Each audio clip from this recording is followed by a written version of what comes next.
위기에도 소멸되지 않는 공동체라는 제목으로 우리 김영국 목사님께서 나오셔서 말씀 증거하시겠습니다.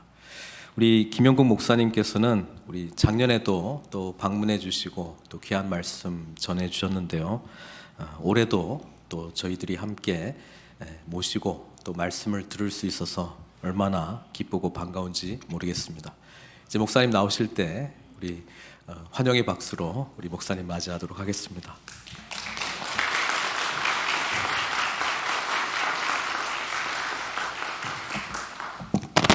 안녕하셨어요 그동안? 네, 1년 동안 다들 잘 지내신 것 같아요. 오늘 예배를 드리는데 제 느낌은 교회가 더 안정되고 더 힘이 생겼다 이런 느낌이 드는데 이것은 저의 주관적인 느낌적 느낌일까요? 어쨌든 여러분들 교회가 잘 그리스도 안에서 잘 자라가고 있어서 너무 감사합니다. 그렇게 잘 지내고 계신 거죠 모두요? 그죠? 예, 너무 감사합니다. 오늘 저는 여러분들에게 우리 코로나가 이제 거의 끝났죠. 이제는 코로나가 팬데믹에서 엔데믹이라고 불리우게 그냥 이렇게 바뀌었지만 이런 재난에 대한 이야기를 좀 해야 되겠다 이렇게 생각하고 있습니다. 오늘 제가 들고 오려고 했는데 제가 깜빡해서 안 가져왔는데 최근에 제가 이 요엘서 강해서를 냈어요. 다시 재난, 다시 하나님 나라라는 제목인데 아마 다음 주에 목사님이 다시 소개해 주실 텐데요. 그래서 요엘서 전체를 좀 여러분들하고 같이 살펴보는 그런 시간을 갖도록 그렇게 하겠습니다. 잠깐 기도하겠습니다. 하나님, 이 시간에 하나님께서 이 사랑하는 교회, 사랑하는 성도들에게 하실 말씀을 부족한 종을 통해서 선명하게 전달해 주시기를 간절히 기도합니다. 지금 이 시대에도 말씀하고 계시고 저희들에게 깨닫기를 원하시는 줄로 믿습니다. 성령을 보내셔서 이 시간 충만하게 우리 가운데 계시는 그 성령께서 말하는 자와 듣는 자를 주관하여 주시옵소서. 예수 그리스도의 이름으로 기도했습니다. 아멘. 코로나는 우리 인류가 만났던 여러 가지 재앙들 중에서 사실 가볍게 넘어갈 수 없는 재앙이었어요. 이 코로나 이제 거의 다 끝났잖아요. 코로나 끝났지만 코로나로 인해서 대충 돌아가신 분이 WHO에 보고된 거가 800, 900만 정도가 됐다고 얘기해요. 그런데 아프리카나 또 중국 같은 데는 보고가 되지 않았기 때문에 사실 아프리카나 중국 같은 데 사상자까지 생각하면 약 1200만 명 정도 이상이 이번에 3년, 고작 3년 사이에 돌아가셨습니다. 이 숫자가 어느 정도의 숫자냐면요.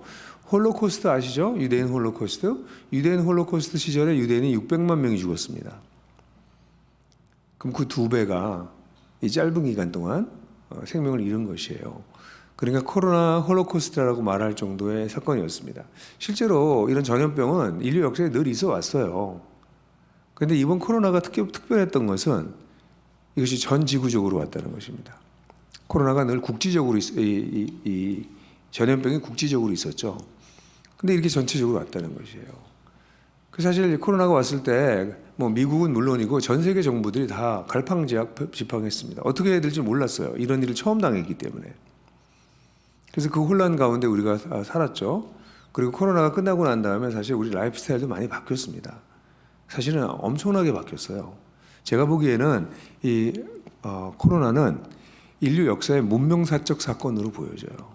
코로나 전과 코로나 이후를 나눌 수 있을 정도로 심각한 사건이 벌어졌습니다. 그럼 이 사건의 의미가 도대체 뭘까? 하나님 왜 이런 사건들을 인류에게 허락하시나? 라는 질문이 우리에게 있을 수밖에 없죠. 여러분들 그런 생각 들지 않으세요? 근데 코로나가 끝나기도 전에 여러분들이 아시는 것처럼 우크라이나 전쟁이 일어나서 우리 일은 아니지만 우크라이나와 러시아 사이의 전쟁이 일어나서 사실 우크라이나와 러시아 전쟁만은 아니에요. 더 복잡한 국제 정세가 그 뒤에 깔려 있지만 그래서 우크라이나는 이게 지금 사람 사는 데가 아니게 됐습니다. 많은 사람이 놀랐죠. 이렇게 문명화된 사회에서 그렇게 도시가 우리 우크라이나 수도 같은 도시는 우리나라의 인천이나 부산 정도의 인구를 가지고 있어요. 근데 잿더미로 바뀌었습니다. 우크라이나는 아마 이렇게 계속 전쟁이 지속되면 다시 재기하기 어려울 정도로 폐허가 될 거라고 보여져요. 그런 일이 벌어졌습니다. 아직도 안 끝났어요? 또 1년이 지났는데 그 다음에 여러분들이 아시는 것처럼 트리키예와 시리아에 지진이 일어나서 수많은 사람들이 또 죽었습니다. 사실 재앙이 끊임없이 반복적으로 다가오고 있어요. 이런 재앙을 도대체 그리스도인들은 어떻게 봐야 될 것이고 어떻게 읽어낼 거고 어떻게 해석할 거고 이런 재앙 속에서 하나님의 뜻은 무엇이고 이런 재난 가운데 우리는 어떻게 살아낼 건가 하는 것이 심각한 우리의 질문 아닌가요? 여러분들 어떠세요? 미국이니까 안전하다고 생각하셨죠. 미국 가장 세상에서 제일 좋은 나라는 아니지만 그래도 잘 사는 그리고 전 세계의 패권을 가지고 있는 나라죠. 그리고 코로나에 속수무책이었죠. 미국이 안전하다고 생각하세요? 꽤 안전한 나라죠. 그러나 앞으로 일어날 여러 가지 일들을 보게 될 때 미국도 안전한 곳이 절대 아닙니다. 재난은 이렇게 우리에게 다가오죠. 또 개인적인 재난도 있죠. 이런 것뿐만 아니라 개인적으로 병이 걸린다거나 경제적인 어려움을 겪는다거나 관계의 어려움을 겪는다거나 이런 개인적인 어려움들도 있습니다. 그래서 사실 우리 인생은 어떤 면에서는 재난이 도처에 깔려 있어요. 전 지구적인, 사회적인, 개인적인 재난들이 우리에게 속수무책으로 다가와가지고 우리를 힘들게 만들거든요. 도대체 하나님 뭐 하시냐는 거죠. 이런 걸 통해서. 도대체 왜 이러시냐고 라고 질문이 들지 않으세요? 이런 것에 답변할 수 있는 좋은 성경의 책이 요엘서입니다. 요엘서는 12소선지서 12명의 선지자들이 쓴 작은 선지서 중에 우리가 가지고 있는 성경에는 두 번째 기록되어 있습니다. 그런데 이 요엘서는 언제 쓰여졌는지가 확실치가 않아요. 다른 선지서들은 대부분 다 선지서의 앞부분에 언제 쓰여졌다라고 하는 걸 알려주는데 이 책은 얘기하고 있지 않아요.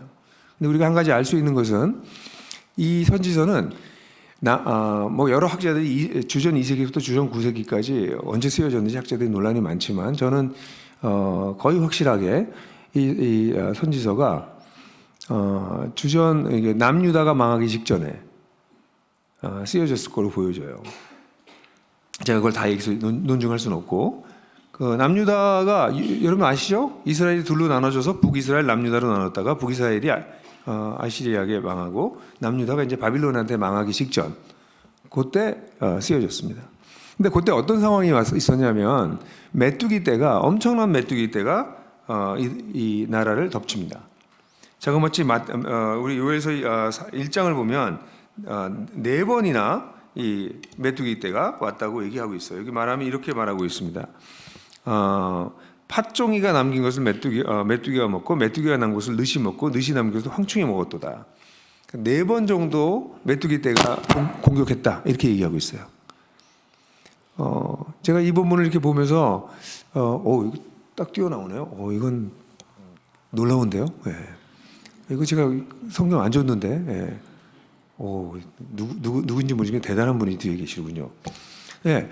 근데 사실 이걸 보면서 우리 코로나도 왔을 때 코로나, 알파, 델타, 오미크론 코로나가 계속 변종으로 계속 왔잖아요. 네? 그래서 이 메뚜기 떼가 이스라엘을 덮쳐가지고 완전히 이스라엘을 그냥 초토화시켰어요. 메뚜기 떼 그러면 여러분들이 이건 뭐 성경에 나오는 신화 같은 얘기겠지. 뭐 이집트를 하나님께서 심판하실 때 메뚜기 떼를 썼으니까 하여튼 그런 건 다 신화야 이렇게 생각할지 모르시지만 메뚜기 떼는 실제로 지금도 엄청난 영향을 끼쳐요. 3, 4년 전에 4, 5년 전일 거예요. 아프리카 북부에서 일어났던 메뚜기 떼는 한 25년 사이에 50년 사이에 어떤 나라에는 25년 어떤 나라는 50년 사이에 최고의 재앙을 가져왔어요. 3년 전인가요? 중국 윈난성에서 있었던 메뚜기 떼는 그 메뚜기 떼가 너무나 강력하게 중국을 초토화시켜서 우리 한국에서조차도 혹시 그 메뚜기 떼가 한국까지 넘어오지 않는가라고 두려워했습니다. 여러분 펄벅의 대지라고 하는 소설 아시나요? 펄벅의 대지를 보면 메뚜기 떼가 하늘에 올라가면 하늘이 보이지 않는다고 얘기했는데 실제로 메뚜기 떼가 뜨면 하늘이 보이지 않습니다. 메뚜기 떼가 내려와서 갉아먹는 식량의 양은 상상할 수 없는 양입니다. 그러니까 이 메뚜기 떼가 이스라엘을 덮쳐가지고 이스라엘의 모든 사람이 다 무너집니다. 제사를 드릴 예배당에서 성전에서 제사 드릴 곡물이 끊어진다고. 그 정도면 얼마나 심하겠어요? 그 정도로 심각한 상황이 왔어요. 이런 심각한 상황을 보면서 요엘 선지자는 이런 심각한 재난에 대해서 이 재난의 의미를 밝히고 있는 책이 요엘서입니다. 그래서 저는 이 요엘서가 오늘날 우리에게도 굉장히 중요한 책이라고 생각해요. 이런 재난, 속수무책, 불가항력적 재난이 우리에게 닥쳤을 때 하나님께서는 그걸 통해서 뭐라고 말씀하시나? 사실 이런 재난이 닥치게 되면 이런 재난에 대해서는 옛날에는 미신적 설명을 많이 했어요. 신이 노해서 그랬다. 그래서 모든 이 세상에 있는 모든 문화에는 종교가 있는데 그 종교들은 이런 재앙이 닥치면 신을 달랠 수 있는 제사를 드리는 이런 게 모든 문화에 다 있어요. 신이 노했다 이렇게 얘기를 하는 거죠. 뭐 기독교인들도 하나님이 노했다, 뭐 이렇게 하나님이 화가 나셨다, 뭐 이렇게 얘기할 수도 있어요. 근데 이걸 요즘 과학이 발달되고 나는데 과학이 이런 재난들을 설명하기 시작했어요. 예를 들어서 메뚜기 재난 같은 경우에는 습지에 메뚜기들이 서식해 살다가 습지가 갑자기 커지는 거죠. 그리고 온난화가 돼가지고 이 메뚜기들이 갑자기 증식하게 되는 거예요. 그 메뚜기 새가 너무 많아지니까 이 메뚜기 떼들이 음식을 찾아가지고 날아가기 움직이기 시작하는 거죠. 그래서 메뚜기 떼가 거대한 메뚜기 떼가 이동하게 되는 겁니다. 그러니까 메뚜기 떼가 왜 갑자기 나타나느냐? 과학적으로 설명이 가능합니다. 오늘날 코로나도 마찬가지예요. 옛날에 어떤 질병이 생겨서 우리 고대 도시에 질병이 생기면 꽤 근래까지만 하더라도 그 페니실린이라든가 의학이 발달되기 전까지만 하더라도 도시에 전염병이 돌면 많을 때는 3분의 2가 죽어나갔어요. 도시에. 속수무책이니까. 신이 노했다. 뭐 이렇게 그럼 마녀 사냥도 하고 뭐 별짓을 다 했어요. 근데 이제는 이게 균이 이런 일을 일으킨다는 걸 알고 있죠. 코로나는 어땠나요? 코로나도 왜 나타났는지 우리가 과학적으로 설명이 가능합니다. 왜 그래요? 인간이 서식지를 너무 많이 넓혔습니다. 동물하고 같이 떨어져 살아야 되는데 동물의 서식지와 인간의 서식지가 겹치기 시작했어요. 그래서 동물에게 있던 바이러스가 인간에게 넘어온 겁니다. 그래서 이것을 인수 공통 감염병이라고 불러요. 인간과 동물이 같이 감염되는, 그러니까 동물에게 있는 바이러스가 인간에게 넘어온 건데 원래 넘어오지 않는 거예요. 근데 너무 떨어져 살아야 되는데 가까워졌거든요. 왜냐하면 인간이 동물의 서식지를 침범하고 있습니다. 왜 그럴까요? 여러분들 매일매일 음식 드시잖아요. 우리가 뭐 고기고 엄청나게 잘 먹잖아요. 특별히 미국에 와보니까 정말 먹거리가 쌓였어요. 이렇게 잘 먹게 된 이유가 뭘까요? 축산업을 발전시켜야 되거든요. 축산업을 발전시키기 위해서 엄청난 산림들을 불로 태우고 거기다가 동물들을 키웁니다. 이 동물들이 먹어야 될 사료를 또 만들어야 되기 때문에 엄청난 곡창지대가 사료를 만드는 곳으로 다 바뀌고 있어요. 그러니까 여러분들이 싸게 닭을 먹기 위해서는, 우리가 닭을 싸게 먹는 것은 그런 산업이 발전돼서 우리가 먹게 되는 거거든요. 그러니까 인간들이 가지고 있는 욕망이 얼마나 큰지 모르겠어요.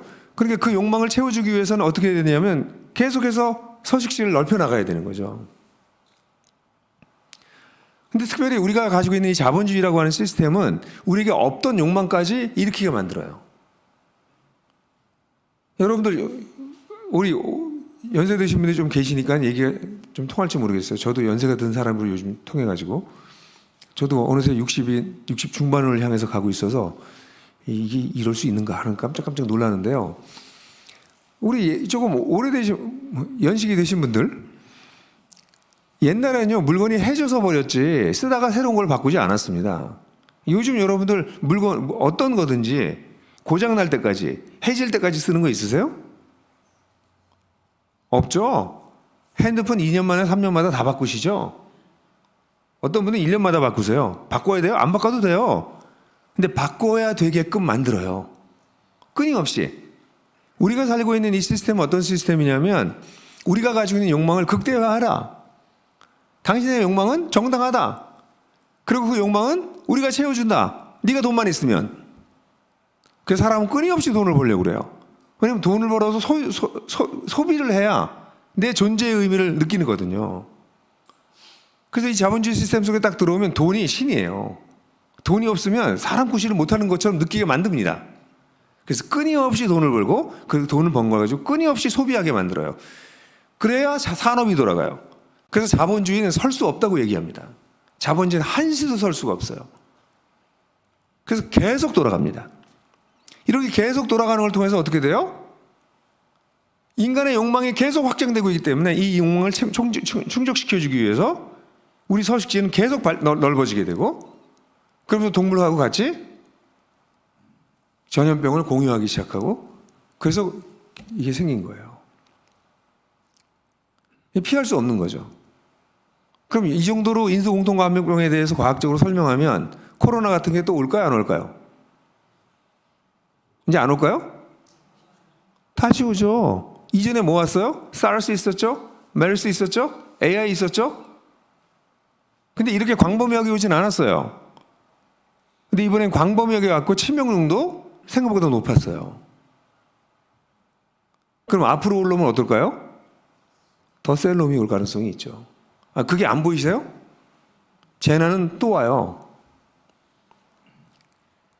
왜냐하면 인간이 자신의 욕망을 줄일 생각을 안 해요.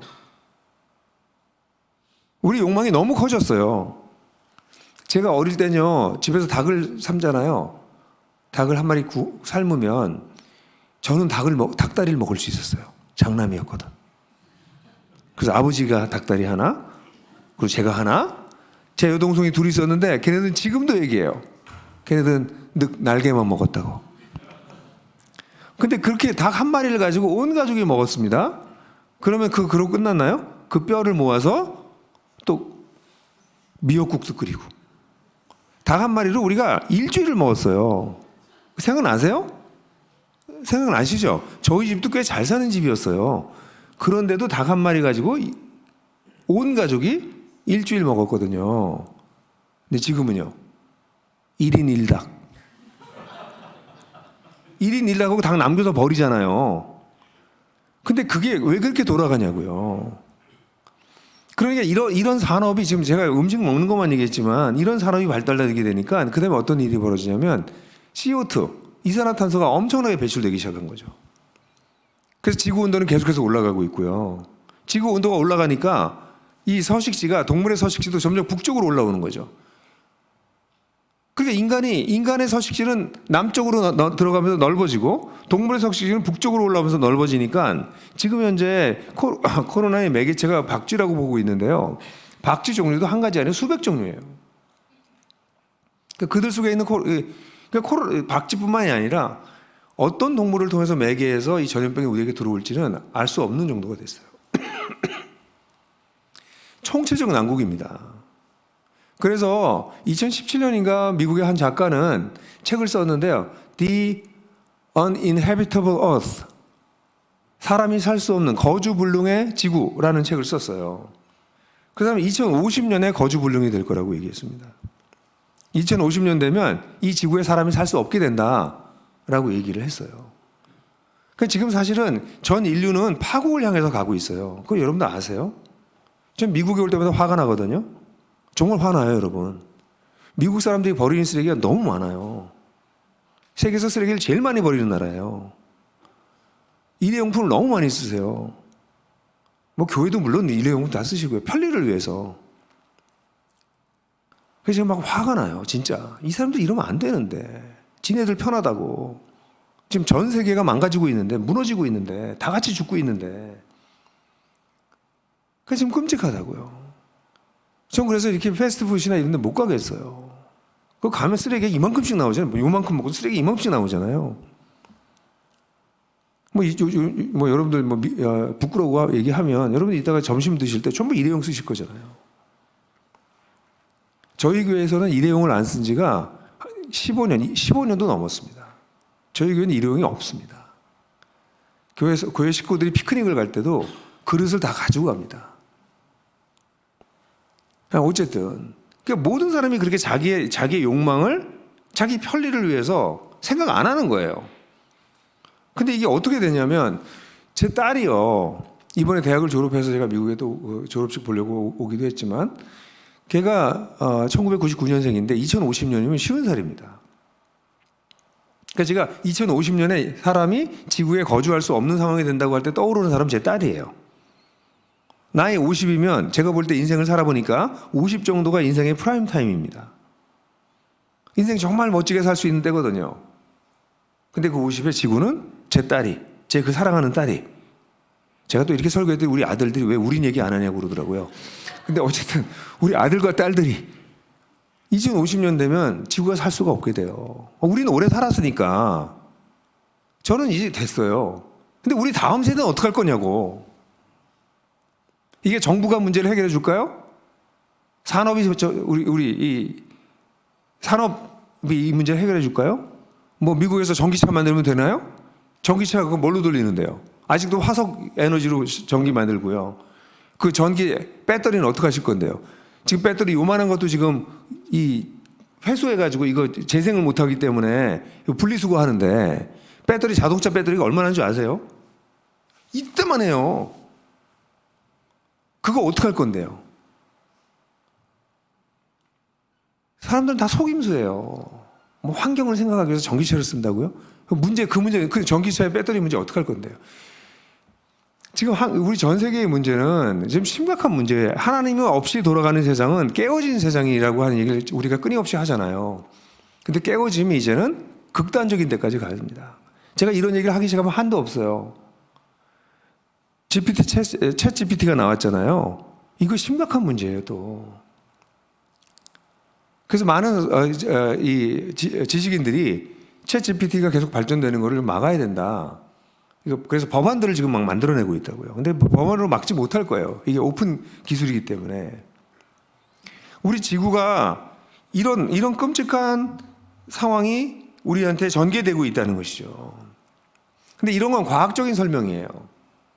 근데 이런 과학적인 설명도에 그럼 하나님이 이런 과학적인 설명을 할 수 있지만 지구는 어떤 면에서는 피할 수 없는 종말을 향해서 가고 있는 거나 다름이 없는 끔찍한 상황인데 우리는 이제 그거 잊어버리고 싶은 거지. 그냥 나는 그냥 편하게 살지.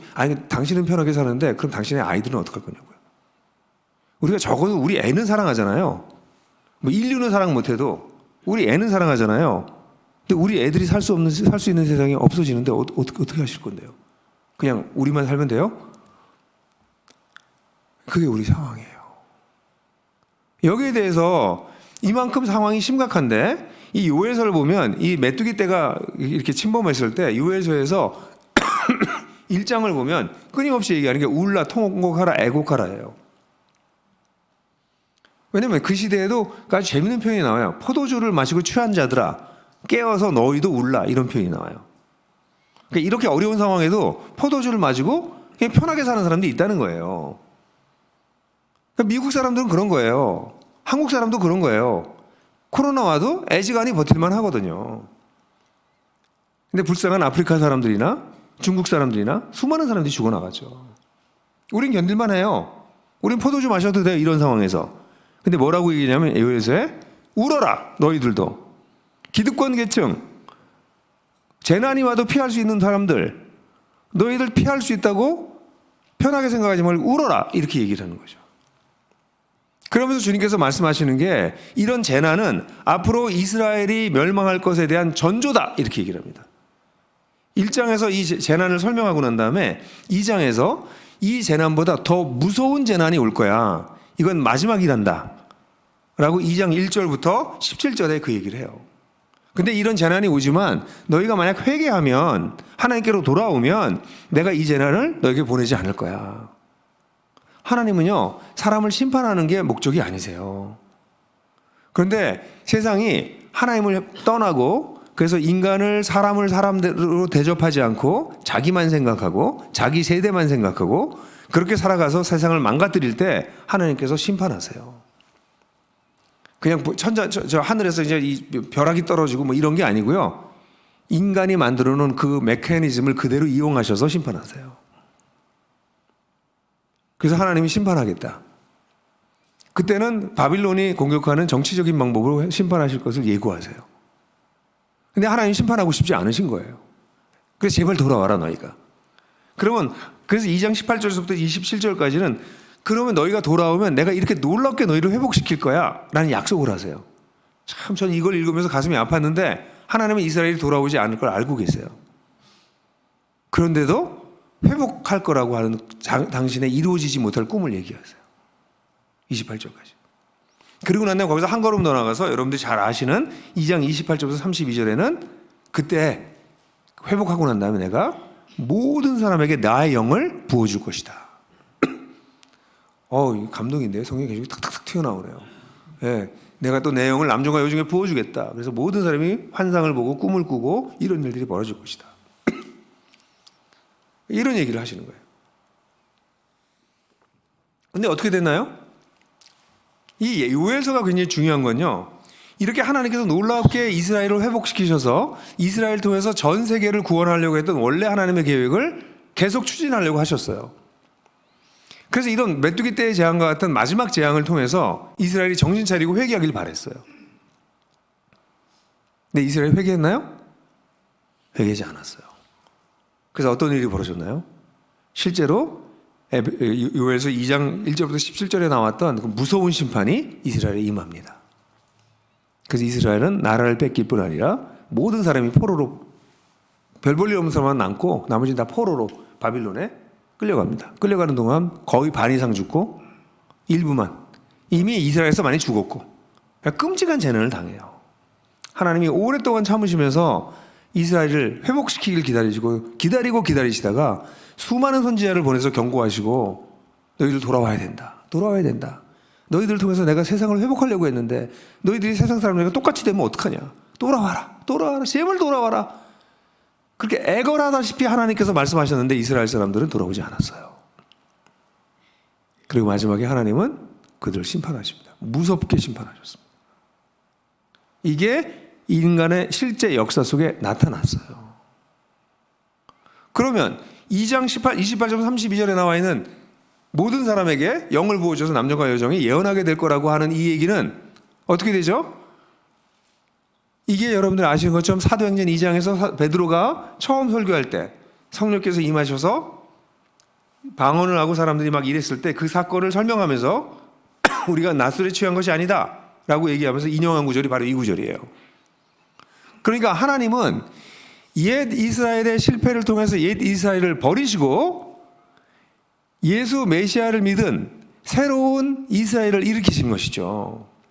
언제? 주님의 날에. 그 예수님이 오신 게 어떤 거예요? 주님의 날에 예수님이 메시아로 오신 거예요. 그리고 이 메시아를 믿은 분들에게, 사람들에게 어떤 축복을 주세요? 하나님이 성령을 부어주세요. 그래서 여기 있는 분들이 정말 예수를 믿게 되면 성령이 우리 가운데 계세요. 그래서 성령을 쫓아 행하기 시작하면 우리가 예언하게 되는 거예요. 예언이 점쟁이가 되는 게 아니에요. 예언은 foretelling. foretelling 설명하는 거예요. 이게 무슨 일이 있는지 설명해 주는 거예요. 그리고 무슨 일이 벌어지고 있는지를 하나님의 관점으로 설명해 주고 foretelling, 그걸 가지고 미래에 이런 일이 일어날 거야를 설명해 주는 것이, 예언하는 것이 예언자예요. 성령의 예언자나 선지자는 점쟁이가 아니에요. 이 사람들은 그 사회를 읽는 사람이에요. 우리가 살고 있는 세상을 읽어내는 사람이에요. 그리고 설명해 주는 사람이에요. 그리고 앞으로 이런 일이 있을 것이다 라는 것을 하나님의 관점으로 설명할 수 있는 사람이에요. 우리 모두가 그렇게 된다는 거예요. 믿으세요? 진짜 그렇게 돼요. 우리가 정말 성령을 쫓아서 행하기 시작하고 세상을 들여다보고 세상을 읽는 연습을 하기 시작하면 세상을 해석하기 시작하고 앞으로 무슨 일이 일어날지에 대해서 얘기할 수 있어요. 세상을 얘기 못한다면 적어도 내 친구의 삶을 해석해 줄 수 있고, 네가 앞으로 그렇게 살면 저렇게 될 거야. 그렇지만 네가 앞으로 주님을 믿고 따라가면 이렇게 될 거야 라고 예언할 수 있는 사람들이에요.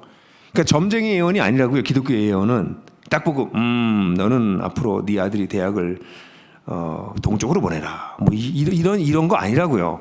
그건 점쟁이고요. 기독교는 그게 아니라 하나님의 관점과 하나님의 원리를 가지고 그 사람의 삶을 해석해주고 그 원리를 따라 살게 되면 이렇게 되고 저렇게 될 거라고 얘기해 줄 수 있는 게 예언자예요. 그리스도인들 모두 그렇게 될 수 있어요. 어린 그리스도인은 안 돼요. 주님과 함께 동행하고 성령의 충만함을 받고 따라가는 사람들이 그것을 배우고 훈련받을 수 있어요. 우리 모두 그렇게 부르셨다고요. 믿으세요? 저는 평신도인데요. 아니, 평신도는 구교가 만든 말이에요. 평신도와 목회자를 이렇게 구분해서 사제와 평신도를 나눈 거는 성경의 가르침이 아니라 카톨릭의 가르침이에요.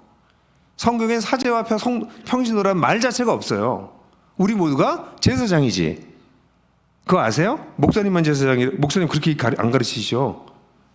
그죠? 목사님만 제사장이고 이 사람들은 아니라고 그렇게 안 가르치죠?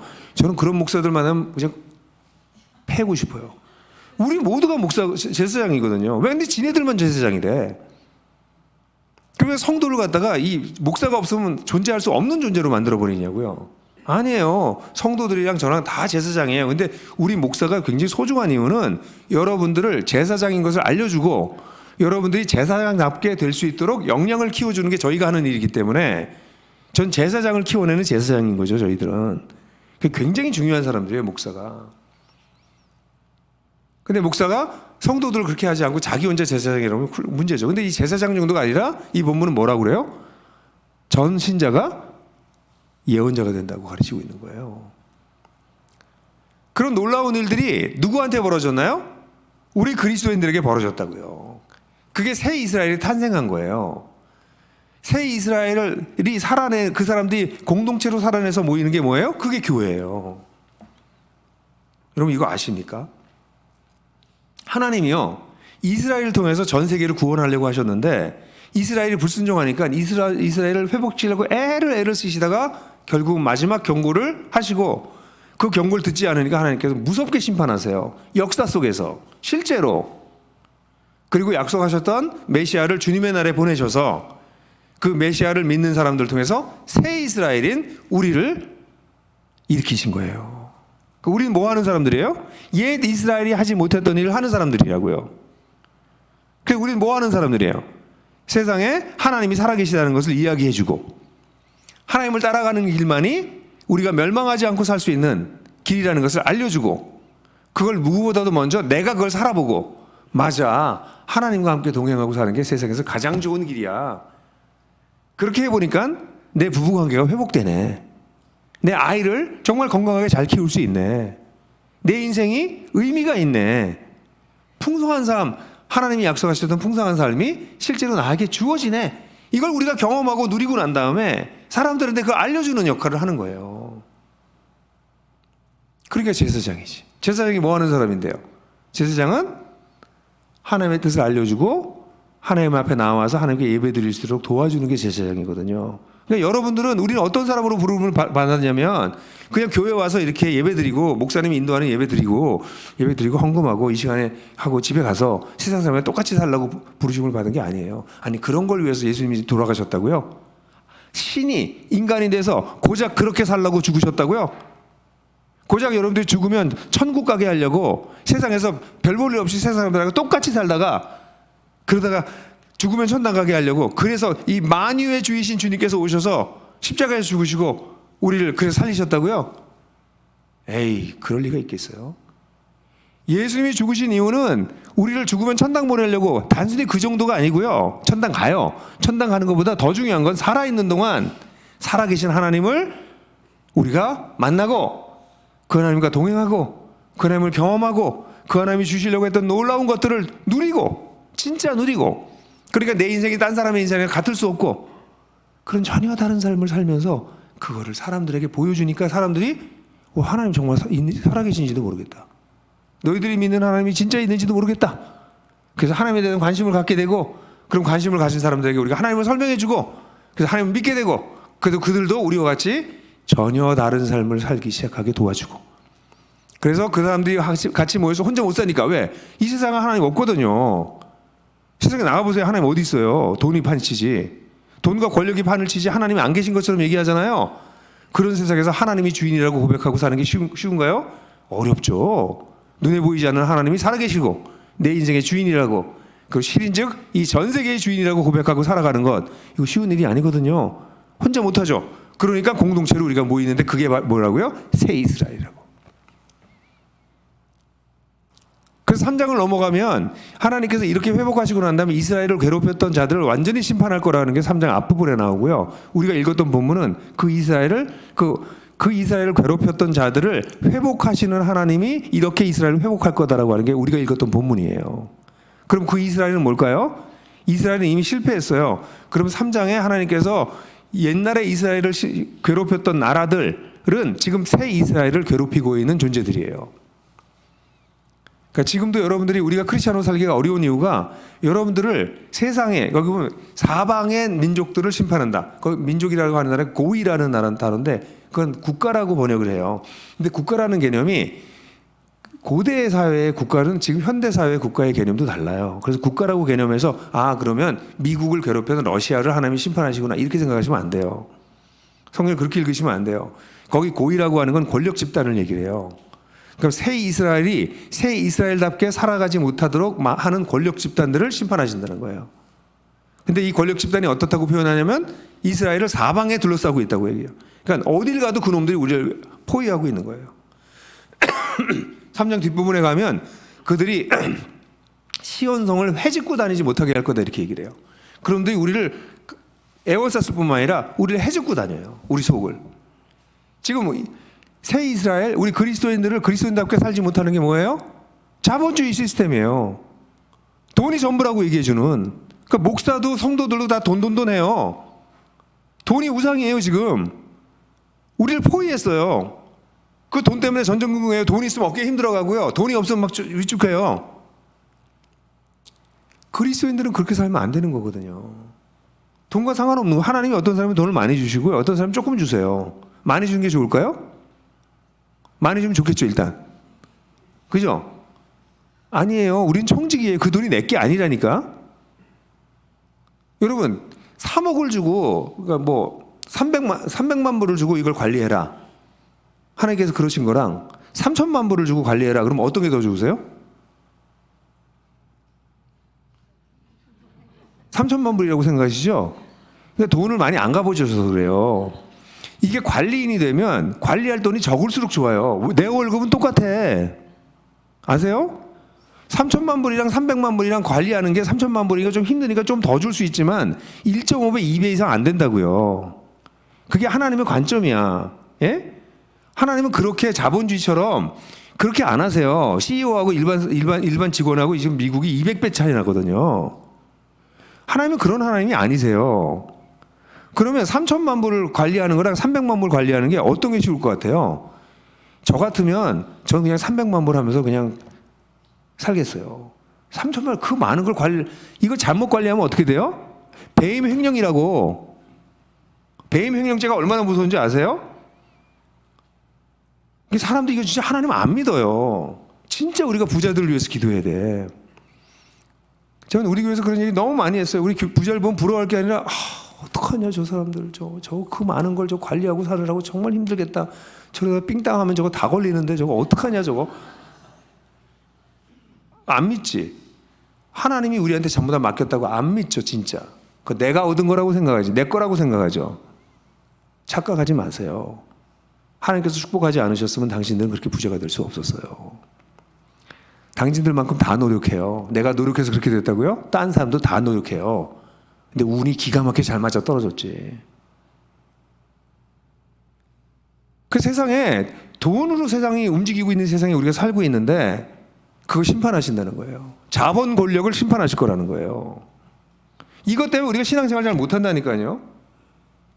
그 돈 버는 게 너무나 중요하기 때문에 내 인생 거기서 다시 보는 거죠. 가정도 팽개치고 왜 가정을 위해서 돈이 필요하다고 속이니까. 이 거대한 음모 속에 우리가 속아 넘어가는 거예요. 그것뿐이 아니죠. 여러분들 눈과 귀를 사로잡는 엔터테인먼트는 얼마나 강해졌어요. 이제 여기 미국도 그렇지 한국은 더더욱 그런데요. 한국의 지하철 타보시면 모두 다 스마트 교회에 빠져 있어요. 스마트폰 교회, 전부 이거 스마트폰 다 보고 있어요. 이번에 미국에 와보니까 사람들이 다들 약간 정신 나간 사람들이 많더라고요.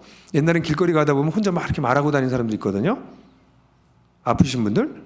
근데 요즘은 미국 사람들 다 가운데서 막 말하고 다니더라고. 귀에다 뭐 하나 꽂고. 귀 속에 뭐가 들리는 건 똑같은 현상이지.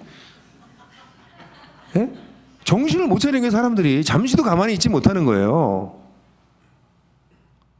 여기 핸드폰 위에 온갖 자료들과 엔터테인먼트들이 올라오죠. 그거 들여다보고 있는 동안 여러분들이 마음이 허전하면, 옛날에 마음이 허전하면 성경 읽었거든요. 기도하고.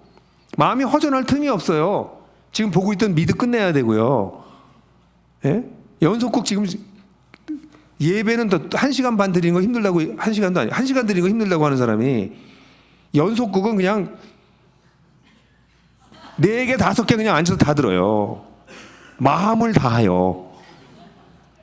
예? 또 한국에서 본방사수 한다고 그래가지고 그때부터 본방 때 거기 앉아서 또 막 예배드리시 TV 보고. 여러분 우리가 신앙생활을 지금 하지 못하게 만들고 있어요.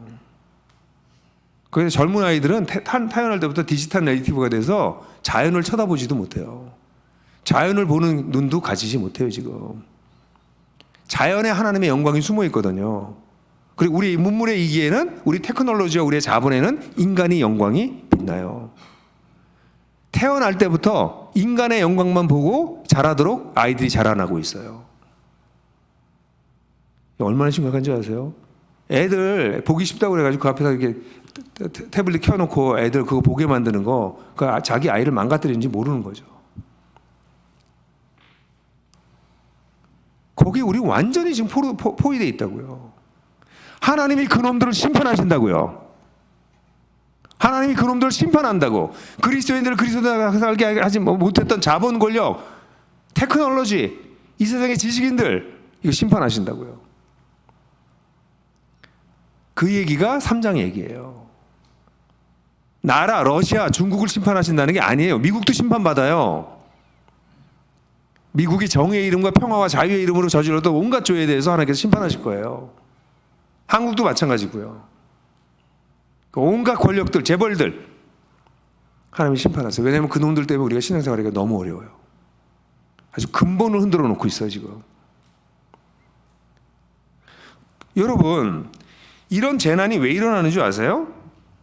우리가 경험하는 재난이 왜 일어나는 줄 아세요? 이 재난은 인간이 하나님을 떠났기 때문에 피할 수 없는 것이에요. 근데 어쩌다 이런 이 재난들이 몰려서 이렇게 아주 광범위하고 크게 영향을 끼치는 재난으로 우리가 다가오게 되는데, 이런 재난이 올 때 하나님께서 우리에게 하시는 말씀은 이거는 전조일 뿐이란다.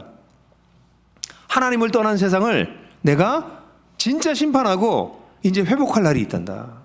내가 더 이상 인간이 고통당하는 것을 좌시하지 않는다. 불의가 판을 치는 것을 좌시하지 않는다. 내가 이것을 회복할 것이다. 근데 원래 주님께서 오셔가지고 이걸 심판하시려고 하셨거든요. 근데 예수님께서 심판을 받으셔서 우리가 심판받는 걸 피했잖아요. 그래서 우리가 새 이스라엘이 된 거예요. 그리고 마지막 심판을 마지막 날로 하나님께서 유예시킨 것이죠. 지금 기회가 남아있는 거예요, 아직. 이 기간을 우리가 살아가고 있는 거죠. 그러니까 이런 재난은 앞으로 어떻게 돼요? 앞으로 또 옵니다. 앞으로는 더 심각하게 올 거예요.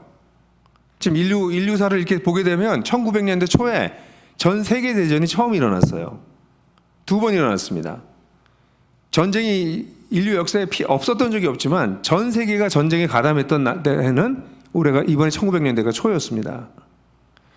전염병이 인류에 없었던 적이 없는데 이 전염병이 전 인류에 한꺼번에 온 것이 이번 코로나 2020년대.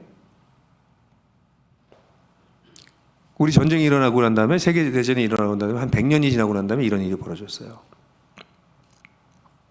주님께서 말씀하신 거 기억나시죠? 내가 오기 전에 전쟁의 소문과 전쟁과 기근과 전염병과 이런 소문이 처처에 들릴 것이다. 이거 하나님께서 말씀하시는 거예요. 근데 그리스도인들이 주님이 다시 오실 것을 기다리지도 않고 주님이 다시 오실 것을 두려워하지도 않고 살아가고 있어요. 그래서 그리스도인들은 사방에 완전히 세상에 둘러싸임을 받아서 이 세상에서 어떻게 행복하게 살까, 잘 살까에 마음을 다 쏟고 있는 거죠. 그러니까 교회 와서도요, 제가 이 이민교회 오면 너무 가슴이 아픈 게, 제가 시카고에서 12일인가 사역하다 돌아왔는데 시카고 교회들 중에서 안 깨진 교회가 없어요. 하나님이 무섭지 않나 봐요. 교회를 깨요, 교회를. 예수께서 자신의 피로 사신 교회를 깨요. 안 깨진 교회가 없어. 그러니까 마치 이민교회는 교회가 깨지는 게 당연한 거라고 생각하나 봐요. 그 벌을 어떻게 건져내려고들 겁 없이 그 짓들을 한대요? 하나님 심판 안 믿는 거예요. 하나님이 다 용서해 준대. 뭘 다 용서해 줘요? 이스라엘도 버리셨는데. 그런 거짓말 메시지에 속고 있는 거예요. 아니, 우리 죄지면 하나님이 다 용서해 주신대요? 용서해 주세요. 그렇지만 하나님을 두려워하지 않는다는 심판하세요. 로마서 7장부터 9장부터 11장까지의 주제가 뭔데요? 왜 이스라엘을 하나님 버리셨느냐? 그 주제예요. 왜 이스라엘을 버리셨느냐? 그리고 사도 바울이 뭐라고 그러죠? 야, 참 감람만 나무도 베어버렸는데 니들 돌 감람나무 거기 붙였는데 니들도 하나님께서 아낄 것 같으냐? 이렇게 얘기하고 있어요. 무슨 얘기예요? 너희 새로운 이스라엘, 너희는 돌감람나무였어. 근데 참감람나무에 너희 붙여줘서 너희가 살았는데, 야, 참감람나무도 하나님께서 견디다 버리셨는데 니들 돌감람나무도 땀짓하면 안 버릴 것 같으냐? 그 얘기예요. 로마서 9장부터 11장까지. 왜 기독교가 이런 얘기를 안 가르치냐는 거죠. 하나님이 자애로우신 분이세요. 참고 기다리시는 분이세요. 그렇지만 농락당하는 분이 아니시라고요. 무시당하는 분이 아니시라고. 하나님 두려운 분이세요. 하나님의 사랑이 깊은 것만큼 하나님은 두려운 분이세요. 그러니까 요해서와 같은 걸 통해서 하나님께서 우리에게 말씀하시는 것은, 지금 너희들이 이런 재난을 경험하고 있느냐? 그럼 정신 똑바로 차려라. 진짜 마지막 날이 온다. 그 말씀하시는 거예요. 마지막 심판이 진짜 온다. 그러니까 너희들 헷갈렸고, 그리고 더 심하게는 이 악한 세상의 일부가 돼서 악한 세상을 더 악하게 만들었던 너희들도 심판받을 것이다. 사람을 사람 대접하지 않으려고, 약한 사람들을 무시하고, 돈 없다고 무시하고, 인종차별하고, 그랬던 사람들 다 심판할 것이다. 왜냐하면 하나님은 사람을 너무 사랑하시거든요. 사람이 사람 대접받지 못하는 것에서 분노하시거든요.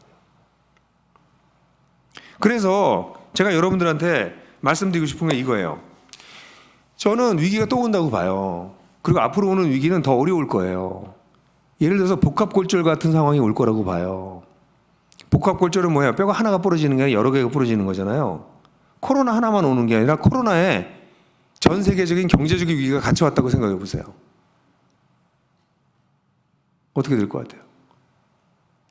코로나 같은 전염병과 전쟁이, 국지전을 넘어서는 전쟁이 일어나면 어떻게 될 것 같아요? 지금 전 세계는 군비를 가장 확충시키고 있는, 냉전이 끝나고 난 다음에 무기 생산하는데 적게 돈을 썼다가 최근에 우크라이나 전쟁을 발발해가지고 신냉전 체제가 되면서 지금 군비 확장이 엄청나게 되고 있어요. 미국 군수업체들은 돈을 엄청 벌고 있습니다. 우리나라도 벌고 있어요. 지금 전쟁을 향해서 막 가고 있는 것처럼 보이는 국제 정세가 굉장히 불안정해요, 지금. 이런 것들이 겹쳐서 일어날 가능성이 있어요, 앞으로는. 미국은 좀 안전한데 한국은 굉장히 위험해요. 왜냐하면 유라시아 대륙의 서쪽에서 우크라이나와 러시아가 전쟁했잖아요. 이 유라시아 대륙의 동쪽 끝에 문제가 있는 나라가 대만이거든요. 그리고 맨 앞에 있는 나라가 우리나라예요. 맨 앞에 이게 딱 총 들고 서 있는 나라가. 근데 미국과 러시아와 미국과 중국이 계속 강대강으로 지금 부딪히고 있는데, 거기 딱 우리나라가 맨 앞에 서 있는 거예요. 총 들고 이렇게. 여러분들은 좀 안전할지 모르지만 한국은 굉장히 위험해요, 지금. 이런 일들이 지금 우리 사회에 가득 차 있다는 거예요. 근데 사람들은 이걸 안 보려고 그러지. 그냥 오늘 집에 가서 치킨이랑 먹으면서 넷플릭스 보면 되는 거지. 뭐예요? 속고 있는 거예요. 여기에 대해서 하나님께서 우리 개인들에게 뭐라고 말씀하시냐면, 울라고 말씀하세요. 우리가 살고 있는 세상에 눈을 뜨라는 얘기예요. 너 혼자 잘 사는 거 그럴지 모르지만 정신 차려. 네 애들이 살 땅이 없어져. 너희 다음 세대가 살 세상이 없어져. 정신 차려. 그렇게 말씀하시는 거예요. 직면해라. 울어라. 통곡해라. 애곡해라. 이 세상에 깨어진 현실에 대해서 정신 차리라는 거죠. 속지 말라는 거죠. 그리고 회개하라는 거예요. 왜? 우리도 이 세상에 속해서 한 부분이 돼서 돌아가고 있었다면, 이 세상을 추구하고 있었다면 회개하라. 그리고 하나님 중심의 삶을 다시 배워라. 돈 중요하거든요. 그럼 돈을 어떻게 쓰는지를 주님께 배워야죠. 가정이 중요하거든요. 그럼 가정을 어떻게 세우는지 주님께 배워야죠. 모든 걸 다시 배워라. 그래서 세상 사람들과는 다르게, 하나님 없는 사람들과는 다르게 사는 삶을 배워라. 그래서 너희들을 통해서 사람들이, 아, 하나님이 살아계시구나. 아, 저 사람 왜 저렇게 다르게 살지? 다르게 사는데 그게 멋있네? 좋아 보이네? 나도 저렇게 살 수 있을까? 이런 생각을 일으킬 수 있을 정도로 다른 종류의 삶을 살아라. 얼터너티브 라이프 스타일, 대안적 삶의 방식, 그걸 살아라. 말씀하시는 거죠. 개인들이다. 그런데 이게 개인이 이걸 이겨낼 수 없기 때문에 하나님께서 말씀하시는 것은 새 이스라엘에 속해라. 공동체에 속하라는 것이죠. 여러분, 제가 보기엔요, 이 공동체적 삶을 살지 않으면 이 재난을, 이 세상을 살아낼 수가 없습니다. 재난은 물론이고 세상을 살아낼 수 없어요. 왜냐하면 여러분들은 일주일 내내 하나님 없는 문화와 하나님 없는 사람들과 사이에서 사세요. 그게 여러분들을 포위했어요. 완전히 포위했어요. 그리고 그 가치와 세계관이 여러분들 막 해집고 다녀요. 직장에서 그렇고요. 애 키우는데 그렇고요. 모든 영역에서 그래요. 이걸 어떻게 우리가 이겨낼 수 있어요?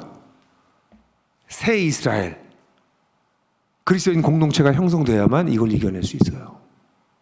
그렇지 않으면 밤낮 똑같으실 거예요. 일주일 내내 세상 사람이랑 똑같이 살다가 주일날 와서 회개하고, 또다시 일주일 내내 세상 사람이랑 똑같이 살다가 주일날로 와서 회개하고, 여기서 무슨 활동하는 게 신앙생활이라고 생각하고, 그렇게 위안받고 세상에 영향력을 전혀 끼치지 못하고, 너희가 세상의 빛과 소금이라고 하신 말씀은 그냥 메타포, 그냥 주님이 좀 과장해서 하신 말씀이 돼버리고 마는 거죠. 주님은 우리한테 빛과 소금이 되라고 말씀하지 않으세요. 우리가 주님을 따르면 너희는 그냥 빛과 소금이 된다, 이렇게 말씀하셨어요. 세상 속에 들어가서 그렇게 살도록 하나님께서 우리를 부르셨거든요. 그래서 여러분들이 공동체에 속하셔야 됩니다. 공동체에 속한다는 게 뭐예요? 일주일에 교회 한 번 오는 거 가지고 공동체 아니에요. 주중에 만나서 서로 격려하고, 이 주님을 따르는 일에 대해서 같이 고민하고, 주님을 따르는 삶에 대해서 같이 배우고, 같이 서로 가르쳐주고 본을 보이고, 이러는 걸 하는 데가 공동체인 거죠. 그러니까 여러분들 그런 공동체가 없으면 교회라고 하는 조직만 있는 거예요. 그럼 생각해 보세요. 앞으로 코로나보다 더 큰 위기가 오면 여러분들 교회도 못 오게 되는 이런 상황이 되면 여러분 신앙생활 어떻게 하실 거예요? 교회 모두가 맞추셨잖아요. 그죠? 이 코로나 기간 동안 어떻게 됐는지 아세요? 왜 교회가 정신을 못 차리는지 모르겠는데요. 코로나 기간 동안 저기 시카고 지역 보니까 시카고 지역에서 7, 80개 교회가 문을 닫았대요. 제가 보기엔 코로나 기간 동안 한국의 기독교회는 약 200만 명이 교회를 떠났습니다. 200만 명이 떠났어요. 통계가 잡히지 않고 있지만 지금 30%가 회복이 되지 않고 있거든요. 주일날 예배가. 그럼 600만이었다고 생각하면 200만 명이에요. 지금 얼마나 심각한 줄 아세요? 다음번이 오면 그나마 있었던 사람 또 몇십 프로 또 잃어요. 더 센 놈이 오면. 이 예배당 중심의 기독교에서 성장해야 됩니다, 여러분. 여러분 집에서 공동체가 모여져야 돼요. 주중에 모여야 됩니다. 싫으면 안 하셔도 돼요. 근데 여러분들 자녀들은 다 신앙을 잃게 될 겁니다. 이미 잃고 있잖아요. 자기 삶이 정말 변화되는 그런 공동체를 여러분들이 살아내기 시작하면 여러분들은 진짜 멋진 삶을 살 수 있지만, 그거 힘들게 그거 왜 해? 그거 뭐 교회에서 주일날 모이는 것도 힘들어 죽겠는데, 이러면서 공동체라는 것을 배우지 못하시면 여러분들은 다음번, 그 다음번 계속되는 재난과 어려움들에 견뎌내지 못하실 거예요. 그러나 하나님께서 가르치신 말씀을 정말 마음으로 받아들여서 나 공동체 세워야 되겠다. 내가 공동체에 속해야 되겠다. 내가 공동체로 살아야 되겠다. 라는 결단을 하신 분들은 하나님의 놀라운 복을 받게 될 거예요. 어떤 복을 받을까요? 첫 번째, 사랑하는 법을 배우게 돼요. 공동체는 뭐 어떤 데냐면 내가 좋아하지 않은 사람들, 내가 개인적으로 별로 이렇게 취향이 안 맞아. 저 사람 말하는 걸 들으면 일단 짜증나. 왜 저 사람 저렇게 말하는지 모르겠네. 행동 왜 또 저렇게 하지? 근데 공동체에 속하게 되면 그 사람들을 사랑하는 법을 배워요. 사랑이 뭐예요, 여러분? 주님이 뭐라고 그러셨어요? 원수까지 사랑하라고 그랬죠. 원수까지 사랑하라는 것은 마지막 맥시멈 리밋을 얘기하신 거예요. 그러면 제일 처음 어디서부터 시작해요? 좀 말 이상하게 하는 사람, 내 신경 건드리는 사람, 뒷담화하고 돌아다니는 사람, 의도적으로 말을 나쁜 거짓말 같은 거 가짜 말해서 옮기는 사람, 나한테 피해를 주는 사람, 실제로 나한테 금전적, 재정적, 육체적 어려움을 주는 사람, 나중에 생명을 뺏는 사람이에요. 그러니까 하나님이 원수까지 사랑하라는 얘기는 여기서부터 시작하라는 얘기예요. 지금 내 신경 건드리는 사람도 사랑하지 못하는 사람이 원수를 어떻게 사랑해요? 이런 사람을 사랑하는 법을 배우는 게 교회예요, 여러분. 교회는 사랑을 배우는 곳이에요. 나랑 다른 사람, 좀 이상한 사람, 힘든 사람, 알고 보니까 내가 그런 사람이었네, 이런 걸 깨닫는 거예요. 제가 사람들한테 물어보거든. 여러분들 주변에 여러분들 힘들게 하는 사람이 있냐고. 다 있다고 그러는데 어떤 저는 없는데요. 그래. 그럼 당신이 사람들을 힘들게 하는 사람이라고. 아니, 인간은 그럴 수밖에 없다고요. 근데 그러니까 이걸 배우지 않으면 나이가 들면 어떻게 돼요? 노인이 되는 거예요. 어른이 되지 않고. 나이가 들면서 어른이 되는 사람이 있고요. 어른이 안 되면 그냥 노인이 되는 거예요. 사람들이 싫어해요. 어른은 좋아합니다. 어른은 사람을 이해하고 품어주고 들어주고 그리고 자기 지혜를 조심스럽게 나눌 줄 알기 때문에 그게 어른이거든요. 근데 노인은 자기 생각이 옳고 내 때는 말이야 이렇게 하는 거야 하고 자기 얘기만 하는, 듣지 않고 자기 얘기만 하는 사람이죠. 노인이죠. 그런 사람들 싫어하죠, 사람들이. 그러니까 예수를 정말 믿으면, 잘 믿으면 어른이 될 수 있어요. 그래서 사랑하는 법을 배웠기 때문에요. 그러니까 공동체에 속하면 가장 큰 유익은 내가 사랑하는 법을 배우는 거예요. 그리고 우리 아이들이 공동체로 사는 거가 삶의 방식이라는 것을 배우기 시작해요. 저는 우리 아이들이 이번에 대학을 졸업을 2명이 하고 한 놈이 대학 들어가서 다 컸는데요. 걔네들한테 제가 준 가장 큰 선물 중에 하나가 이 아이들한테 공동체를 주었다는 거예요. 제 딸이 그 한국에 들어올 때마다 중고등부 교회 중고등부 교사를 해요, 열심히.